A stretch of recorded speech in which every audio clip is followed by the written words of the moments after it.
Life is like a book. There are good chapters and there are bad chapters. Those are the words of a novelist, Brian Faulkner. And this saying best describes the violence which trailed the erstwhile peaceful EndSARS protests, which no doubt brought a sad chapter in Nigeria's 60th year journey as a nation. Loss of lives as well as massive looting and destruction of both private and critical national infrastructure has brought grief and untold hardship on many citizens. On this edition of Frontiers, we shall be taking a look at managing traumatic effects of EndSARS violence. I'm Nancy Godiangunihu, and our guest is James Komolafe, a behavioral expert. Glad to have you on Frontiers. Good to see you, Nancy. Though the looting and destruction of private and critical infrastructure was experienced in many states of the Federation, this excerpt will focus attention on Lagos, which suffered the greatest loss in the aftermath of the EndSARS protest. The curfew imposed by the government seems not to have stopped hoodlums from wreaking mayhem. Viral social media footage shows the burning of vehicles at the Uibo BRT bus station. The Nigerian Ports Authority, headquartered at Marina, is also said to have suffered the same fate. Neither is the media spared, as Television Continental, housing TVC News. And we're trying to get safe. Hoodlums have entered TVC and they're attacking. They've started attacking us inside the studio. I had to cut off the show and we couldn't go up. We can't continue the show right now. Oriental Hotel are attacked by the arsonists. Meanwhile, Channels Television temporarily went off air to avoid any attacks on the station. Reports also say there was an attempted arson attack on Governor Babajide Sanwo-Olu's family home. While it isn't clear which groups are responsible for the arson, there are indications that insightful speeches on Twitter targeted at these organizations could be responsible. Meanwhile, military personnel were able to quell any disquiet without the use of force, further averting any disasters. They are making it get worse. We know them. So that we can get those ones off the streets. We know the honest protesters. But this thing has been hijacked. There are some bad elements among you people. They are now burning places and doing things. Killing policemen. We are here. We are not here to kill anybody. We are here to protect you. We are here to protect lives and property. Lagos and every other places. The future is ours. Yeah. The future is yours. Yeah. But we cannot take the future by doing this. It's understood. You understand? Yes. If they slap your brother, you go vex. Let us try as much as we not be ourselves.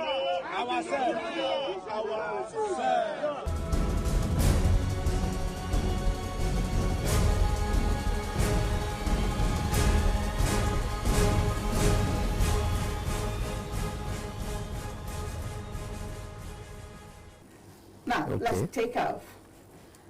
Ending brutality by officers of the Special Anti-Robbery Squad was the initial focus of the EndSARS protests.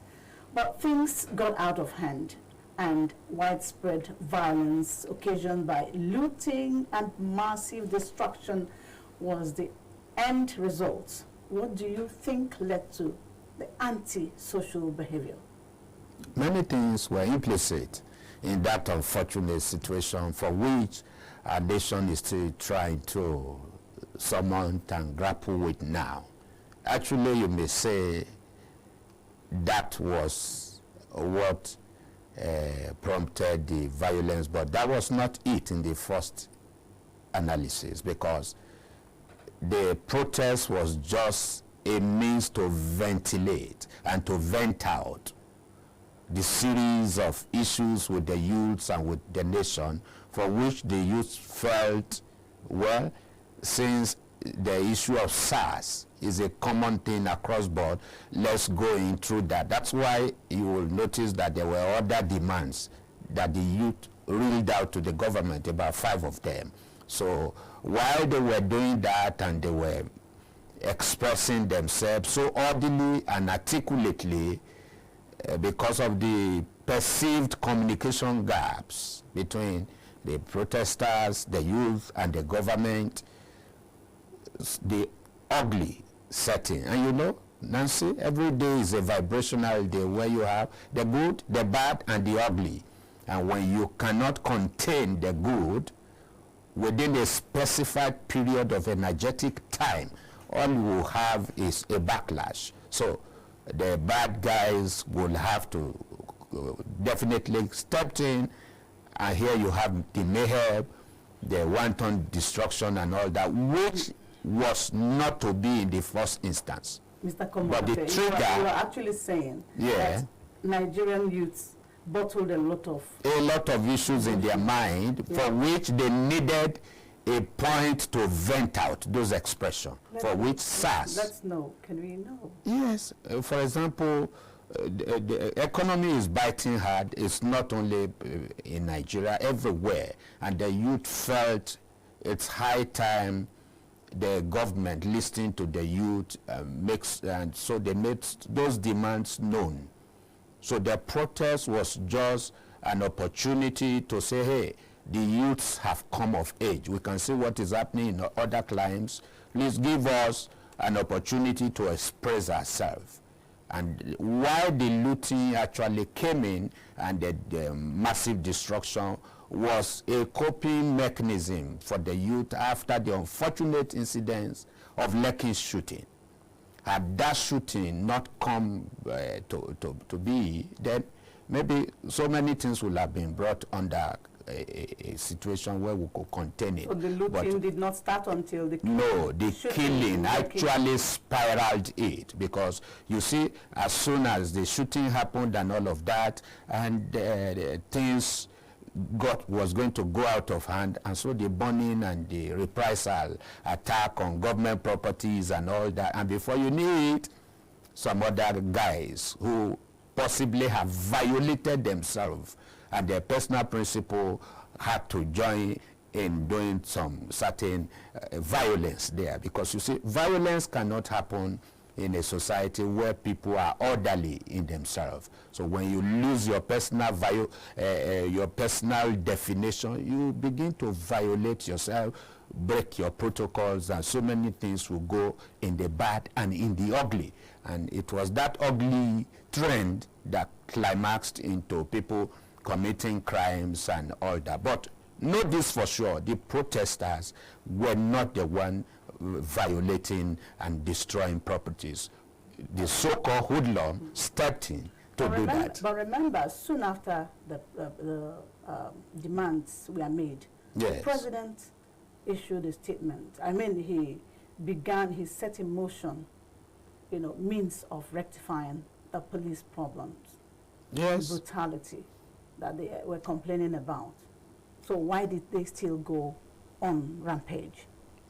Like I said, maybe the youth and the protester looked at the antecedent of what has been happening in the past when they make their complaints known and all of that, and they were actually orderly and were still thinking that, okay, let's carry this on until the government can hear us. And then possibly they were waiting for response from government directly, maybe the president coming up to addressing the situation at stake, so that they will know that this has really got into the appropriate quarters. You see, like you say now, most, it's like what we know. Yes. Most heartbreaking, actually, was that the looting and criminality, which were not only widespread, but got justified by many. What's your take? Why the justification? Did it be justified? Looting, criminality is a bad behavior, never to be justified in any economy, not even in Nigeria. We're not justifying it, but I'm only giving the causative factors, what led to it, which was quite unfortunate and could have been long avoided. If the shooting was not there, and there was a way government and the people will have maybe have a seamless flow of communication, so that those demands can be well articulated and addressed, just like the government came out, which was quite good. But we were saying beyond just speaking it, maybe there were some other areas for which the protesters felt that government should have even come in, step forward to make decisive, categorical statements that will pipe low their energy for the protest.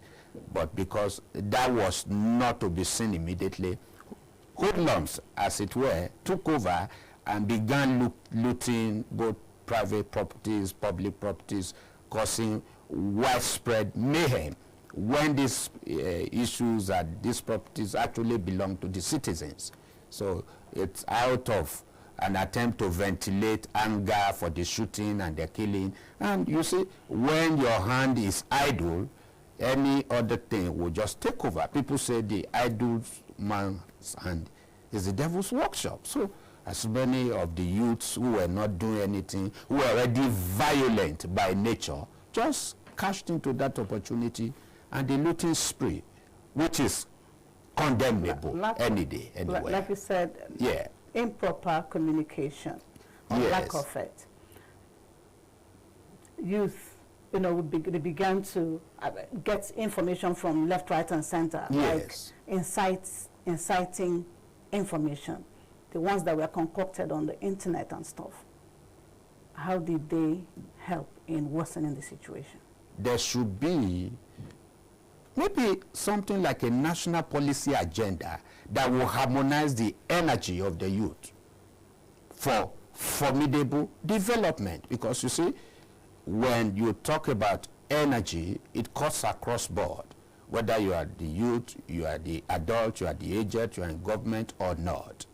When we can harmonize these energies and we use them for profitable investment, then we can begin to have a way forward. How can we ensure that proper information is given at all times, even from the youth and the government?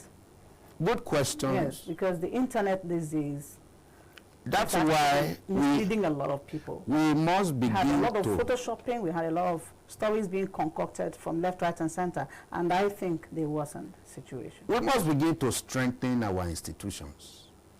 The National Orientation Agency, institutions, National Youth Service Corps, and all of those institutions, we should strengthen them and make them to be strong so that they can midwife, indeed, between the youth and the government. But in a situation where we have strong leaders and not strong in the system. The media. The media. Yes. Yes. The media too should give priority attention to issues that have to do with the sensibilities of the youth. We should create more of the youth forum in our days, because you see, the world is a global space, and you see, as we have the good, the bad, and the ugly, in every lies there will be some iota of truth. So we should begin to give attention to the sensibilities of the youth through media, crusade, through all kinds of fora that will bring them together to harmonize all their fronts, so that without having to go to the streets, they can be heard appropriately and appreciably. Yeah. We actually, many, you know, watched their goods go up in flames, or had their businesses or business premises looted, while others lost loved ones in this whole encounter. How can victims of this trauma be managed? That's a critical issue there.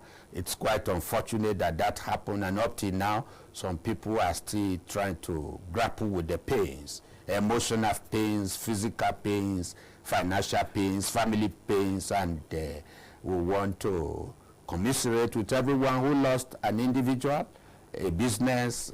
For example, there was a man who almost ran mental when his business fit. The cafe car shop was set up, please. He said, what did I do? Just kill me, and all of that. And you see, all those things are embellished within as tension, pressure, some flashes will come from time to time, so they can be helped. Number one, they have to be very hopeful that where there is life, there is hope. And then number two, although it may sound difficult to forget the past, but they have to see where they can pick the bits and pieces of their lives and begin again.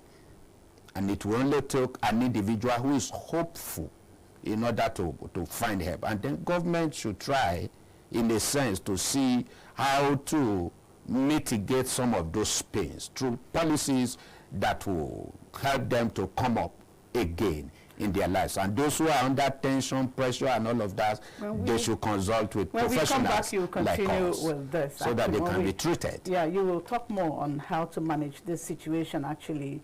We'll take a break now, Mr. Komolafe. Thank you very much. This is Frontiers, and the program continues in just a moment.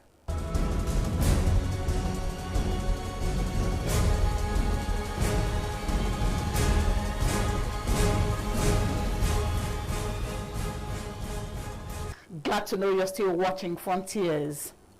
Now, Mr. Komolafe, the ugly scenario has also widened ethnic divides and dented the nation's unity. How can this be fixed to bring Nigerians together in line with the theme of the country's 60th independence anniversary, which says, together we must be? Good question there, and I would like to pick you up from that word, togetherness. So we should begin to look from the private sector, public sector. Everybody is a stakeholder at this. What is that common unifying factor across board? And then from there we begin to develop a policy initiative that will capture that essence. And what is the unifying factor in Nigeria now? It is the youthful energy. We must, in fact, in my own words, I would like to propound that the government should look at a policy initiative for national youth energy management for economic development. How can we gather all these energies together, the good, the bad, and the ugly, tame them, trunk them, and channel them to the good cause of creating jobs, getting them skilled? Those who should go to school should get schooled, especially those who are the lower forum, and then government should devolve resources to ensuring that all these critical windows of opportunities are available for youth massive engagement. The question of employability is also a critical factor we should look into. Many of our graduates are not employable. Why? Because they lack the needed skills. So how do we create an addendum that will bring all the youth under a common frontier where we begin to look intricately into all their energies and then trunk them to create value? And where people create value, they go into production. And where production is carried out, then there'll be resources for every one of us. So, and it has to begin from us. If we are going to navigate a change and bring reconciliation and harmony for national development, we have to start it. What can I do? What are the resources within me for which I want to showcase responsibility? And responsibility now means I find out my ability. What activity am I going to create using my abilities, given these realities around us now? So from the government side, from the people's side, we should harmonize energies and see where to cross our T's and dot our I's in order to realize that objective of togetherness for which our 60th anniversary portends. So it's possibility perfect, it can be achieved if all hands are on deck. Let's start with a policy agenda, energy management for national development. NOA can midwife this with some other critical government agencies, And then from there, one thing for all. You're saying that, you're actually saying that they have to make sure that everything works. Everybody is given a sense of belonging. Yes. Yes, Nigerian youth is employable. The principle of inclusivity. Now, we're still looking at rebuilding. Police officers have been stigmatized and they have actually been demoralized. What should be done as a moral booster to enable them effectively carry out their constitutionally assigned duty? You saw how policemen were actually dealt with. Well, you might say policemen were dealt with. It was for them. You say life is give even began and take. Yeah. Life is cause and effect. Before the society will rise up, especially the youth, to say end SARS, they must have seen a whole lot happening. But be that as it may, I think the whole issue about the protest is all for the good of Nigeria, for a better Nigeria to arise. So I believe the police needs an overhaul on a general note. And the issue on ground is two ways. One, behavioral. There's need for behavioral integration across the totality of the police force. And then there's the need for political will to strengthen the police. Let there be enough resources. Look at their pay. Look after their welfare. So that it will not be because of transferred aggression, of not being taken care of is what is being responsible for some of the misbehavior we see. There are good police officers and there are also the bad ones. So let's ensure that we look at their well-being, their welfare, and give them the needed implements with which to work so that when they are okay, then they can do the work efficiently and effectively. And then we'll look at their packages, we'll look at their conduct, and then things go the right way. Training.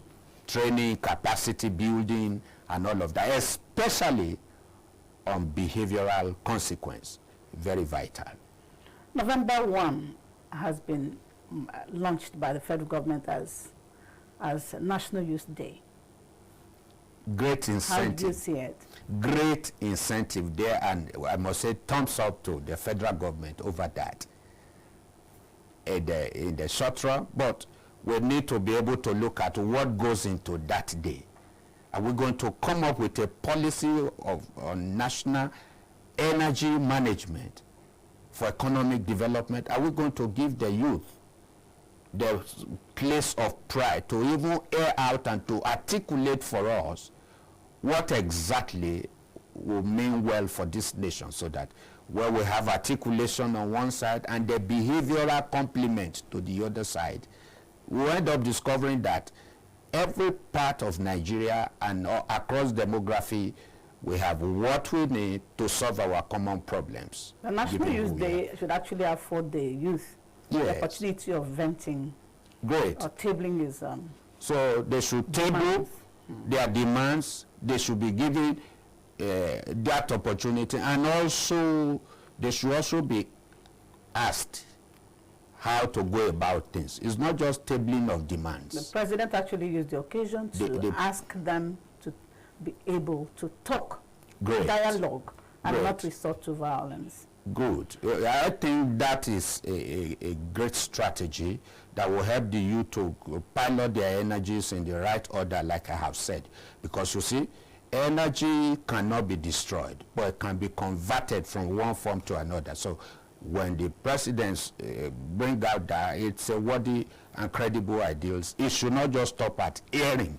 We should also include them in managing issues and so that we can have a way forward. Thank you so much, Mr. Komolafe, for coming on Frontiers, for sharing your thoughts with us. Thank you very much for inviting me. Our guest has been Mr. James Komolafe, our behavioral expert, and our focus on this edition of the program was End SARS protests, managing traumatic effects of the violence.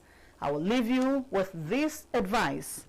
You and I can break the chain of COVID-19 infections by adhering to laid down hygiene and safety protocols.